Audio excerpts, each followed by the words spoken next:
everyone, Angela here. Life can be challenging. Trust me, I get it.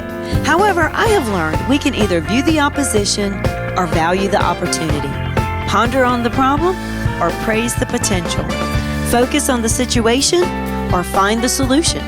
Despite the current circumstances you're going through, I invite you to join me today as we embark on a grand adventure to discover the reasons why it's a good time to be you. Here's the encourager herself, making every day a good day, Angela Henderson. Hey everyone, welcome. Welcome to It's a Good Time to Be You. So turn to your neighbor and say, it's a good time to be you. It's a good time to be you. And it is. We are so glad to have you with us today. I feel like I'm in a room filled with greatness. I tell you, each one of you here is great, awesome, and amazing. And you have a purpose on this earth. You were given a born identity. And identity is important to us because that's how we classify ourselves, how we kind of put ourselves in a box sometimes, and we just think, okay, this is me, this is what I do, so this is who I am supposed to be for the rest of my life. But there are so many things that are inside of each one of us that we don't even know are there. But you see, you were such a great idea when you were thought of first by the Father, the Son, and the Spirit. And so they decided to create you.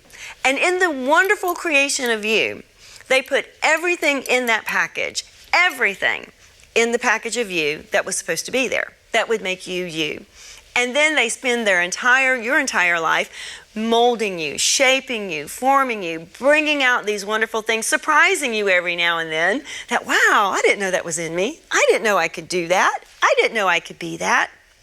But there's also an enemy that knew when you were coming. And so he's been trying your entire life to take your package apart, to remove things that were supposed to be a part of who you are and what you do. And so we kind of get lost in that sometimes. So we lose our identity. And sometimes we feel like we walk around this earth with a big L on our head. Loser, loser. Have you ever felt that way sometimes? Yeah. And I have too. There was a time when I really didn't know who I was. I didn't know what I was supposed to be doing. I didn't know my identity. And I was just really lost. And I felt like a loser. But I had someone share a story with me one time. And they said, Angela, listen. There was a time when you were involved in a great race. Now, this was before I started running. So I'm trying to figure this one out. Okay, what do you mean? And think about it for a moment. This is your story too. So there was a time when we were all involved in an amazing race, and there were thousands of us trying to make it to the mark. Think about it for just a second. What race was that? Well, we may have a hard time remembering it simply because that was back when we were called sperm. You see, there were thousands trying to make the mark. But you made it. You won, and now you are here. And so there is no such thing as a born loser. Only a born winner. So give yourself a hand clap because you won. Yes, and you are here. And you are here to do amazing things. You are here to do great things. And the things that you've done already are not even going to compare to the things that you're going to do. And so today, we're going to take a little bit of time and we're going to speak to a couple, Alex and Jennifer Bonilla. They come to us from Puerto Rico. They're here in the Charleston area, making a life together and here to bless us to talk about that, born identity. Probably in some of their story, you're going to be able to relate to what they went through and what they've endured in order to discover who they are. And it's a beautiful thing when we discover that, the wonderful, amazing package of you.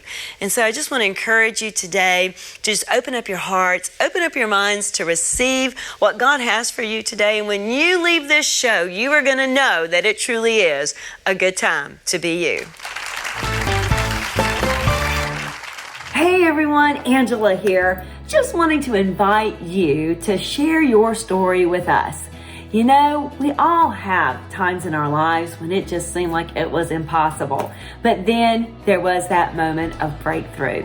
And just maybe your story was meant to be shared and imparted to be able to encourage and uplift others.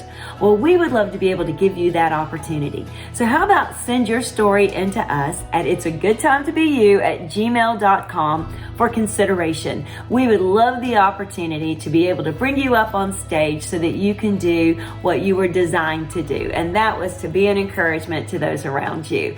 You know, sometimes you just can't make this stuff up, but when it happens, we want the world to know about it. So again, reach out to us at itsagoodtimetobeyou@gmail.com and send in that story for us to consider. And remember, it's a good time to be you. Welcome back. Here today, we are going to be talking about Born Identity, and we have with us Alex and Jennifer Bonilla that are going to be sharing their stories and their discovery to identity. So let's welcome them on stage, Alex and Jennifer. Yes, welcome, welcome. We're so glad to have you. Welcome. Good deal. Good to have you. Welcome. Awesome. Have a seat. So I hear that you guys both come from Puerto Rico. So why don't you go ahead and just share with us a little bit about like what life was like growing up. I've always been intrigued with other places and countries and stuff. So tell me. Well, Puerto Rico is a beautiful island in the Caribbean, so we love Puerto Rico. Now, growing up, it was a little bit hard for me. When I was 6, I had an accident. A Rottweiler actually attacked me, and I was almost on the verge of dying. So that was not fun during that time. And then after that, well, my parents did the best they could, but I was surrounded with a lot of violence and drugs and things like that. And I decided to make some different decisions that took me a little bit on the rebellious kind of path. So that was a little bit of my life in Puerto Rico. Wow. Jennifer, how about you and your life there? Yes, my life there was wonderful to a point. While growing up, we used to take a lot of vacations and go to the beach and everything else. But then I was sexually abused at a young age. And so that also took me to a turn, because then I started feeling like selfless, like self-worth, it wasn't there. And so it took me into that rebellious stage, just like Alex mentioned. And then I started using, different type of drugs and different things that I started going through. And but it was all because, I just didn't value myself the way that I should have. And it just took a turn very quickly after that. So during the time of living in Puerto Rico, y'all did not know each other. Is that correct? Okay.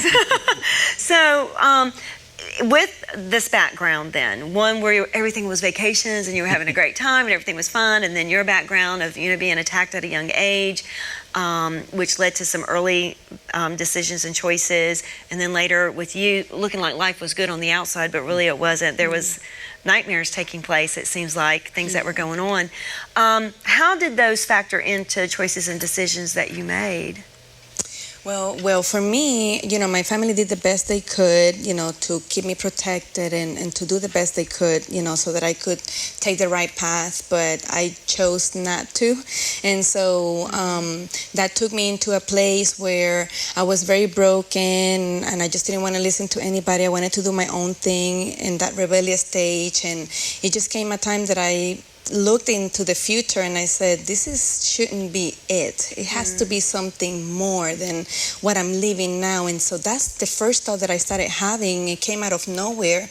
It's just thinking like, there should be something better than this, but how can I pass this of what I'm living in now and to go into where I should be? Yeah. Wow. And Alex, how about you? How did those factors play a role in the decisions you made? I think a lot of things that we go through affect the way we see ourselves, and I think it affects the value that we place on ourselves. So growing up, it was a lot of value in appearances, in the way I look, and I think that was affected.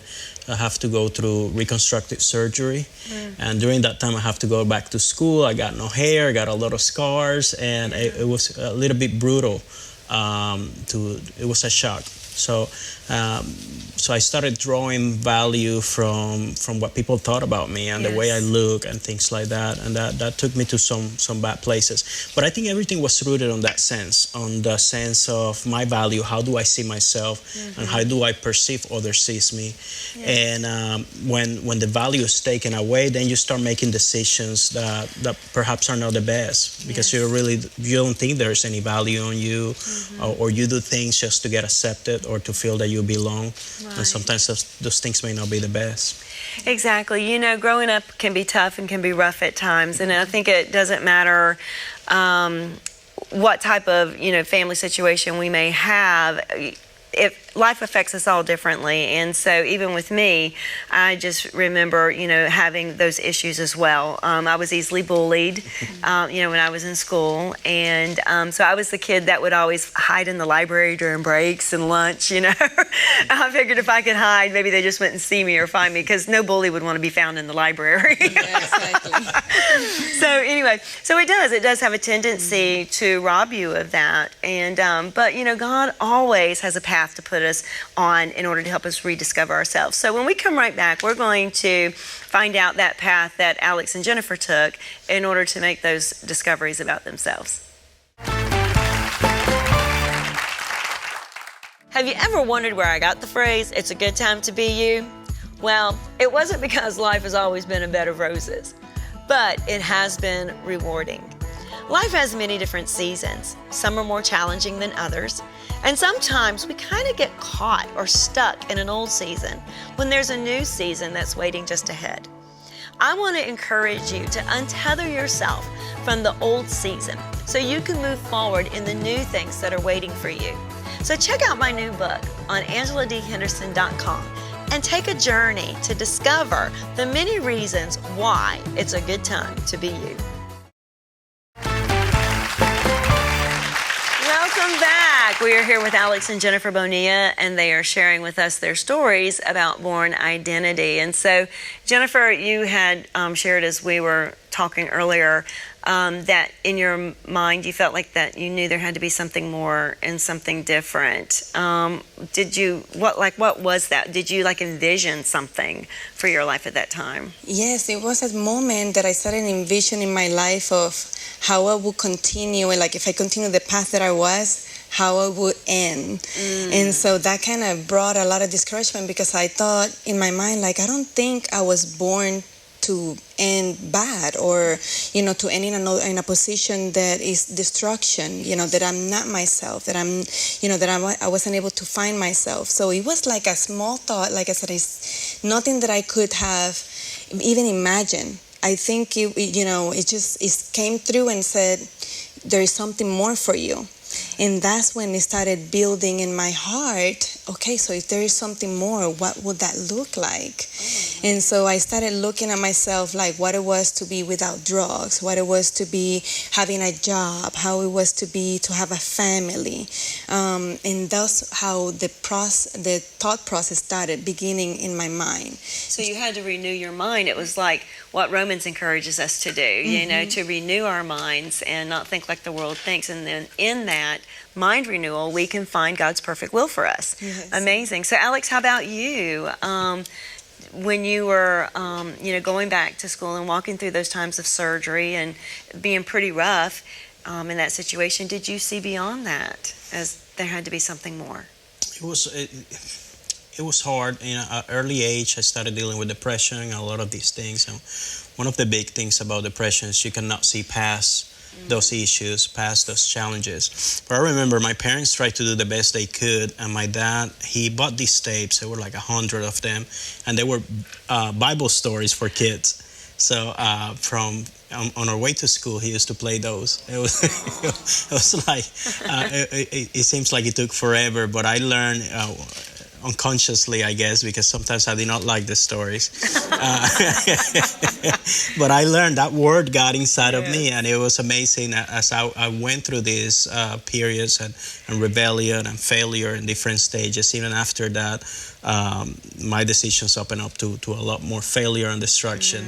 And that word would come back. I believe that word that was planted in me, that word that I heard, those stories started coming outside of me. And for some strange reason, even when it was very dark, I have that glimpse of hope that it was always there telling me there's more, and I'm being called to do more than this. I believe that too. And even in my life, I always felt like that there had to be something more. And if I could just make it until I was 18 or 19 or 20, I'd always put an age on it. When I get this age, then things might get better or be better. So Jennifer, what brought about the change for you then? Well, just talking about that age thing, for some reason I started thinking about what I will be, where I will be, or what will be of me once I turn 35. Yes, I will envision myself in the 30s, and I'm like, what is it? But it was so blurry, I couldn't see really. I will try to look and see what would that look like, and all I could see, because of my stage of that moment, it was just destruction. And then one person just came to me and started giving me the idea of moving into the States. Wow. And that's when I started seeing a little bit more clear, but it was very scary. Okay. Because I have never thought leaving my country. I even didn't want to learn English because I said I would never leave Puerto Rico. Never say never, huh? Yeah. I said, I'm like the coquí. If I move from here, I would die. Okay, yes. And so that's really the one person just came to me and just gave me that idea, and that's when things started really working in my mind even more. Wow. Well, Alex, what about you? What brought about the change? I think it was at that point that I was just tired, very tired, and I did some suicidal attempts and things like that. So I hit a very dark place. And for me, it was more like a challenge. I said, God, if you're real, I want to know you. And if not, I will make my mission to disprove you. And I guess I failed. Because he proved to be very real, didn't yes. he? Oh, how awesome is that? Well, when we come back, we're going to have Jennifer share about her run to the United States and what was behind that, and then Alex's shift. We'll be back. Are you a business owner or a professional? Do you work with a staff? Sometimes that can be considered an infection. Why don't we take that group of people, that marvelous group of people, and let's turn them into a team. Let's do some personal discovery, team building, and leadership development. Reach out to me at AngelaDHenderson.com. I would love to embark on a grand adventure with you. And remember, it's a good time to be you. Welcome back, everyone. We're glad to have you. So, Jennifer, let's pick it up with you. Now, you made reference to a coquí. And so for those who might not know what a coquí is, it is a frog that's native to Puerto Rico. And it has been proven that once it is taken out of its natural environment, it does die. Mm-hmm. And so, like the coquí, you were not going to leave Puerto Rico. But in fact, you needed to leave Puerto Rico or you would die. So share with us what was going on. So I got into a little trouble and hanging with the wrong crowd, and I had to run here, to kind of spare my life, and so when that thought came into mind about moving into the States, so I said, okay, so it is gonna be the only choice that I have.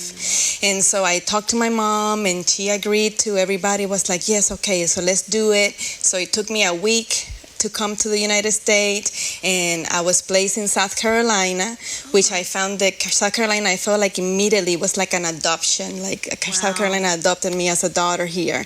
And so I didn't die. I spent the first week and I find out that, okay, this is not that bad. There you go. Well, we're so glad you didn't die. We're glad you're here today. So, Alex, what about you in coming into the United States? The same way, I never thought about leaving. We have a very comfortable life in Puerto Rico. It's a beautiful island. I have great friends, and it was hard. It was because I used to draw my identity from the people I was around, and from one day to another, I felt I lost all my relationships and have to learn new culture, new language.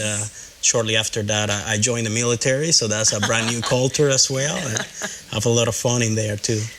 So did things instantly change for you guys when you just all of a sudden decided, okay, well, let me just change my location?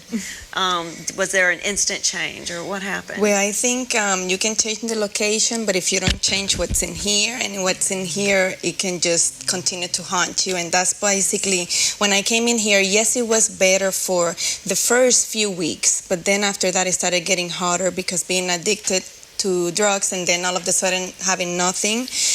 It was very difficult, but with the help of my family, they became really a great support. And then, and that's when I started coming to church as well. And so it was really a great support system. But it was hard, and for a moment I started drifting back to my old habits. But then that thought again came and said, no, you are here for more. You need to seek for the more. And that's when I started okay, so I really need to make choices, because my well-being is not healthy enough, but if I make the right choices, I know I can make it. And that's what really helped me. And of course, I can feel now that it was all God giving me the strength to really make that change. It was all orchestrated by Him, but I really didn't know that it was Him. Amazing. Alex, what about you? When you came over here, was life all of a sudden, the heavenly choir is singing over you and, rejoicing? Or, did you have some challenges as well? Yeah. You have to reinvent yourself. You have to relearn to live and how to cope with things now. So I do believe God can bring healing in certain areas, but there's some hard wiring that have to take place. Now you have to relearn how to live. We were very blessed that we got a great family, great church family that came, leaders, pastors, people that came around us and surround us. And I don't think we would be here now if it was not for people like that really gave their sacrificial love to see us succeed. Now, both of you have mentioned church and church family. Was this the same church that led you guys to each other? I mean, how did y'all meet in the process? Yes, it was the same church. Yes. I came for Jesus and I stayed for Jennifer. And I was all in for Jesus. And then Alex came along. It was a great blessing. But don't you know how awesome that is and how wonderful He is that He knew your paths would cross. Yes. But He brought you here in order to make that happen, because the plans that He had made for you were great, and they were greater than maybe what you were settling for. And a lot of times we have a tendency to do that, to settle. But God's plans are far greater, and so we just need to follow His leading and allow Him to do that work in our lives. So what is life like now for both of you? Well, we've been married for 14 years. Wow. And we have a 12-year-old daughter. She's so beautiful and amazing. And we both are working, and I think we have found a great success in the fields that we work on to this day. And we're just really happy of really what the change that God made in our life, because it was all Him. So how would you then define your existence now and your new identity? I think a lot of the things that we struggle with now, we got power over. And that's the beauty of it, that we get. I think there's a lot of times a lot of decisions we cannot take back, but now we can help others at the same, and probably going through the same situation or things. So I think that the happiest thing for me is to be able to, in a sense, redeem what we went through in helping others. Breaking free of some of these things. People, and I work with the school system. I work in different areas where we can help young people and different individuals to find freedom. And just to know that it doesn't matter what you have gone through, that you have an identity in Christ, that you're valuable, that you're loved, that you belong, and you're called to do great things. So to me, that's the greatest success. I think we have found financial success and many other areas of success, but to me, that's the greatest amount of success you can have, is just to see the redemption of the pain that you went through, that God used it to bring healing to others. Amazing, amazing. So Alex is going to be sharing with us when we come back with someone from our studio audience. He operates in a gift of prophecy, and he's going to be sharing a personal word when we return.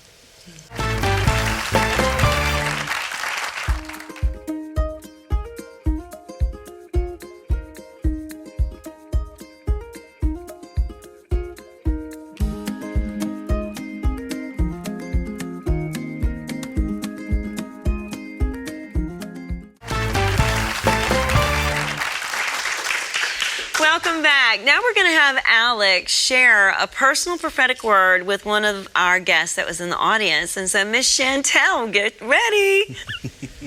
Well, Miss Chantel, I just want to share real quick. While I was sitting here, I just saw the presence of God all over you. And I just think this is just a precious time for you. It's like what we call a Kairos time. It's a time that God have selected for such a season to create a lot of change in you. And I know there's a lot of anticipation, but also a lot of anxiety maybe brewing inside of you. A lot of decisions that you're making during this season.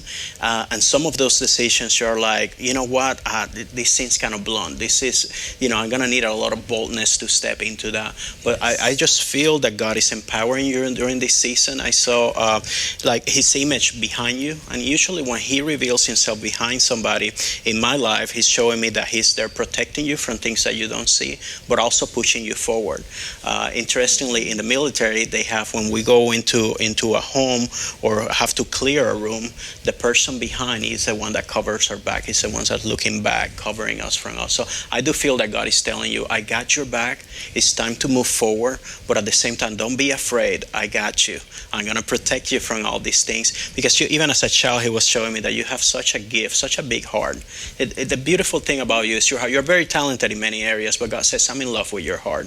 I'm in love even as a child. It's like you get something, you're thinking about, who can I give it to? Who can I empower? Who can I bless with this? And because of that, God can trust you. So I want to release over you this. In Jesus' name, I want to bless the work of your hands. So what you touch during this season will prosper, and no weapon against you will prosper.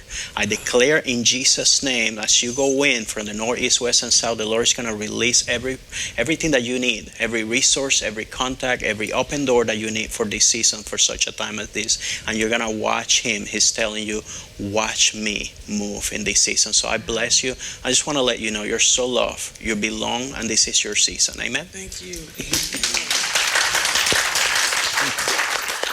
What an amazing word, and so powerful and just wonderful. And we're so grateful that Alex and Jennifer have been faithful on their adventure and on their journey in life, that they can become the people that they are today. They are empowering people all over, pouring into other people's lives. They have keys now because they went to the gates of hell and came back with keys to unlock doors for other people that they can be set free and come into making the discoveries of their identity. And so thank you for the journey that you've been on. Thank you for sharing your time with us today. So tell me, when did you realize it was a good time to be you, Miss Jennifer? Ever since I gave my life to the Lord. Amen. I realized that it was a great time to be me. Wonderful. And Alex, you, when was it a good time to be you? I think it's when he started opening up gifts and things like I never thought I had inside of me. And I realized, I'm a pretty cool person. I think it's worth it. Yes, you are. You are a pretty cool person, and you are worth it. And we're so glad that you guys did not give up and that you didn't die in the process, but that you made it, unlike the Coquille. And you're very precious. So thank you for sharing your time with us. How about at the count of three, let's let them know it's a good time to be you. 1, 2, 3. It's a good time to be you.